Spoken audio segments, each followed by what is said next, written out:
I'm ready. Ken says Einstein was no Einstein.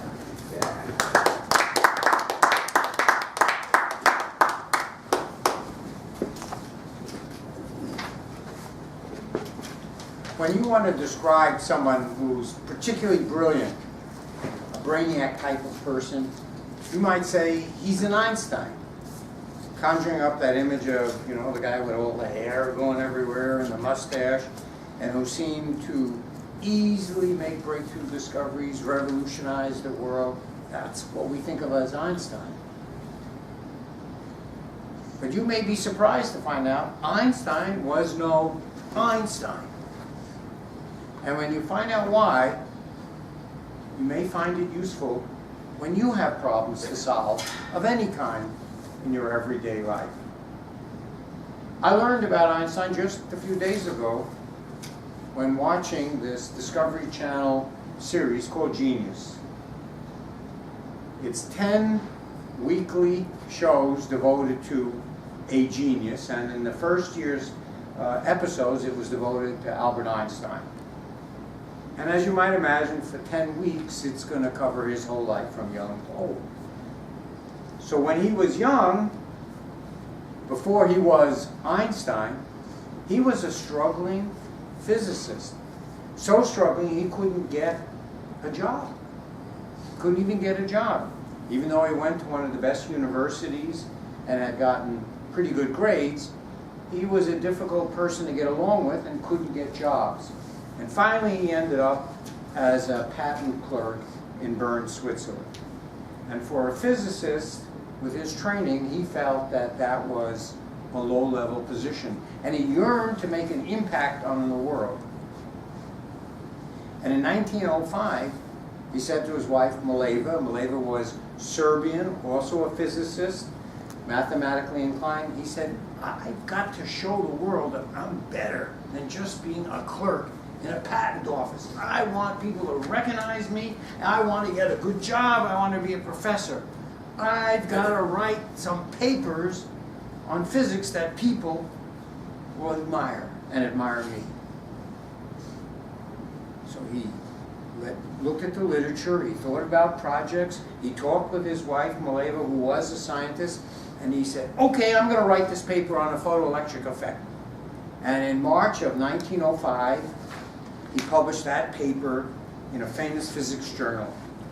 He said to his wife, now they're going to come to me saying how great I am, give me a job, and recognize what I can do. Nothing happened. Published in March, a month or two later, absolutely nothing happened.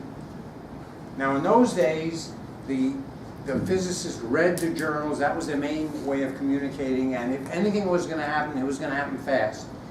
Nothing happened. He says to his wife, Mileva, I got to get recognized. I can't keep working in the patent office. I'll write another paper. And he looks in the literature, talks with his friends, and he finds, well, Brownian motion, we don't have a molecular explanation of that. Works at it, writes a paper in about 3 weeks, submits it to the same journal. It gets published in June of that year. He says to his wife, now they're going to recognize me. Now I'm going to be famous. Nothing happened. Again, his article went out there. There was no reaction. Now you would think if he was Einstein, he would just be thinking these great things and everybody would be recognizing it. But actually he was just a guy looking for a job, right? Trying to get recognized, get a job. So he said, well, I got to do more. It's like, in so many businesses, I got to sell more or I got to advertise more. He said, I got to write more. So he looked around and said, I've been thinking about this business of light.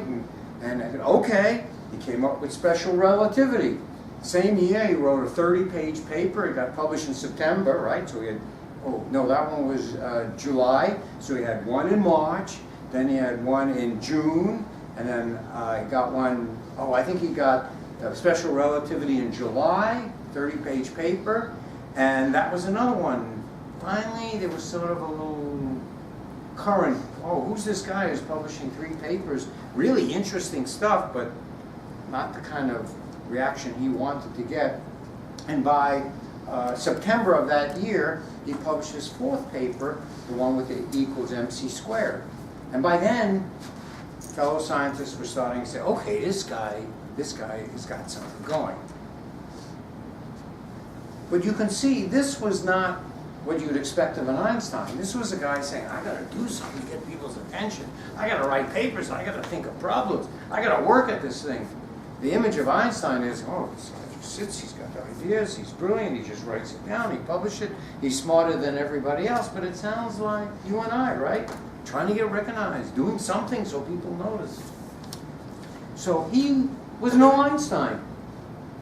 Now he was smart, he could write these papers, but the process he went through was the same as the rest of us. Trying to do a good job, trying to get noticed, trying to get a good job, trying to please his wife, trying to earn money. So the next time, don't jump the gun. The next time, John, you're working on a problem, something you're struggling with is beating you down, and you start to think, maybe I'm not smart enough, maybe I don't have what it takes.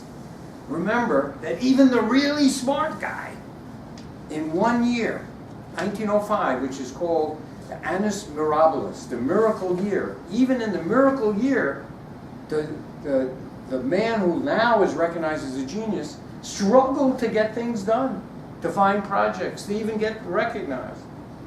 And if you remember that, when you want to get recognized and maybe have people value your work, maybe even hire you for a good job, just remember that even Einstein was no Einstein. Thank you. And I want to thank you for that, because I always figured out why no one just loves my speeches, and it's because they just don't get it.